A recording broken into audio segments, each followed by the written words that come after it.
The mother of 15-year-old Harvey Willgoose is now calling for more knife protection measures in schools. In particular, she wants these arches to be installed, which we'll discuss with her in a second.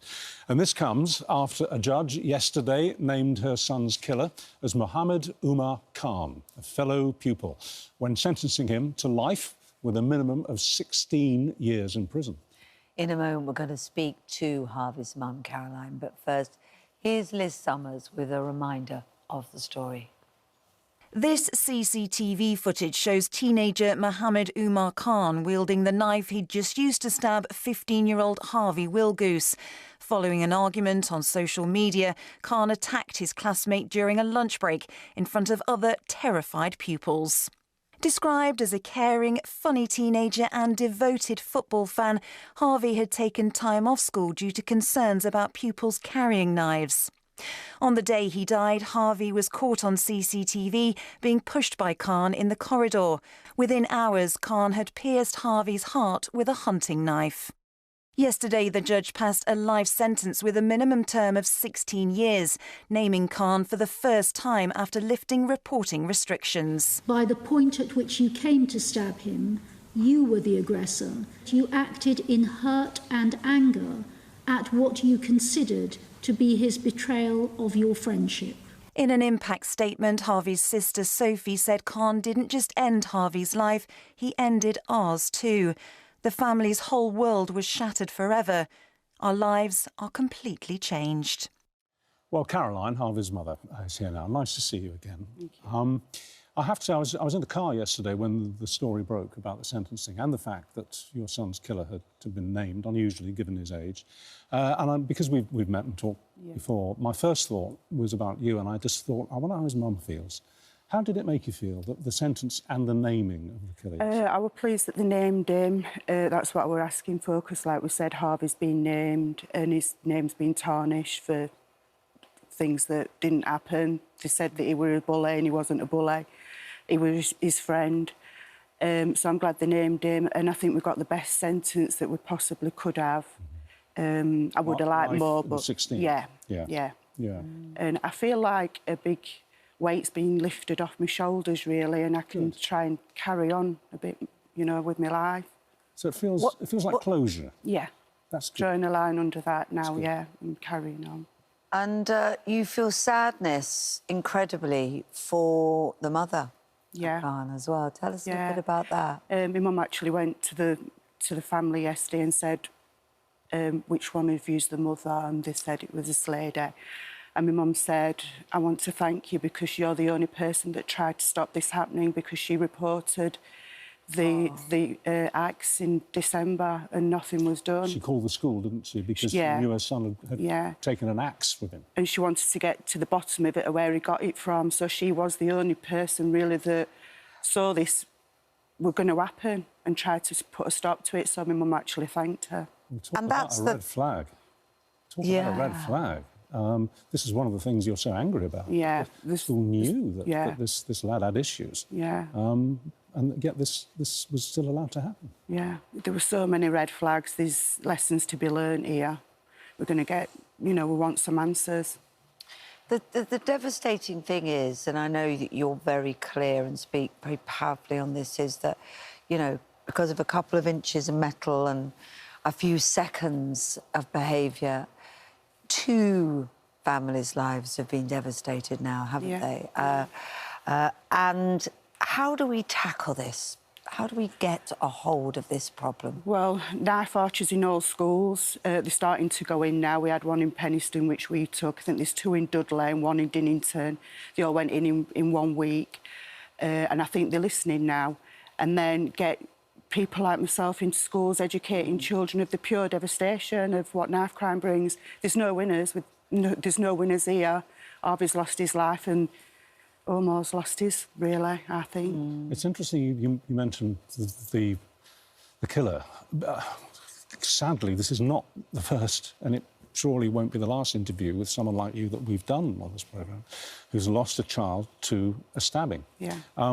And it's interesting, the grieving parents often have differing feelings about the person who did it.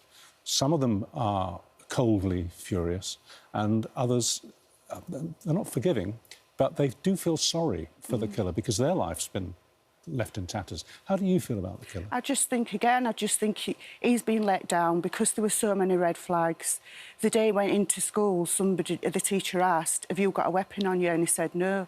If you've got a reason to ask, you've got a reason to search. That was a red flag. So It's so tough. How do you keep going? Basically, how do you get through the day? just trying to campaign, just keeping myself busy, just campaigning because this cannot happen again in a school. Well, you know, the one place that children should be safe is in schools. I know it goes a lot deeper, like I say, educating children of the devastation. There's no winners. And that's what's getting me through. Your boy didn't feel safe, did he? No. I mean, it's not that he had any kind of premonition about this, but he was very concerned about weapons. Within minutes of him being killed, he said to the teacher, the way he's moving, he's got a knife on him and nothing was done. Oh, my goodness. Another red flag. Yeah. Tell us a little bit about Harvey. He was cheeky. It's like even the judge said yesterday, the way that the children spoke about Harvey, the way that the teachers who used to go and check in on them, within minutes of him passing away, he rung his teacher, "All right, bestie." And, you know, I've been talking to this girl and cheeky and that teacher hadn't been back to school. In court, your mum, who you've already mentioned, gave an incredibly moving statement about the impact on the family. It was Sophie. Sophie, I do apologise. So I do apologise. On the impact into what this has done for your whole family. Have you begun to be able to piece that together? Can you sum up what it's done for you? No, well, my dad passed away last week and he was Harvey's best friend. Harvey couldn't stand this now. And this was all trauma. He got cancer, but this were after the funeral, and that's the impact that he couldn't stand it. He couldn't stand it any longer. Let's talk about prevention. When any of us get on an aircraft, we have to go through security. We have our bags checked and we have to go through the scanner. And if there's anything metal on you, they ask to see what it is and they take it off you and have a good look. You want something similar in school, don't you? Yeah. Yeah. We've got one. We put one in Dinnington School. Sorry, not Dinnington School, Penistone School, but Dinnington School's got one as well.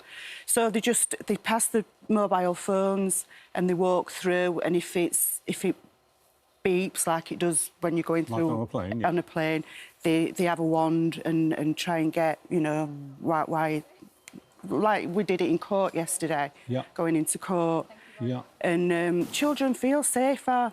That's what the feedback we got from them, because children do know that there's a knife problem. Harvey knew there were a knife in that school. So I mean, there are some people who sort of feel that actually that turns schools into fortresses and they're supposed to be a place of learning, but I guess you would say the alternative is the horror you're living. Yeah, this cannot happen again. The safest place for children should be schools. Well, the fact of the matter is, had there been an arch, they called them knife arches, at the school on that day, the killer's knife would have been spotted. Yeah. And this would not have happened. No. We have got they had the lockdown the week before as well, which is another red flag. Yes. If they'd have checked that lad that morning when they said, "Have you got a weapon on you?" Well, we've obviously spoken to the school involved. It's the St Clair Catholic Multi-Academy Trust, and they said this: since the conclusion of the trial, it was yesterday, the school and the trust have been able to engage fully with a number of ongoing investigations aimed at answering key questions about Harvey's tragic death. We will continue to work closely with these partners, cooperate fully with these investigations. What have they said to you about a knife arch? We offered it them and they refused it. They've said no. You can So go back and try again? Penistone Schools took our knife arch, so I'm just hoping that other schools will follow suit. Goodness, Caroline, well, you're so brave to speak about it, and I can see that, you know, your determination, your drive to save others from going through what you went through is keeping you going at the moment. But thank you very much, and all power to your elbow. My goodness, let's hope it does work. And I'm very glad you found closure yesterday. That's good to hear. Yeah, really good to hear. Yeah, another step forward. Yeah. If you have been affected by any of the issues that we've been discussing, you can find advice and support at itv.com/helplines.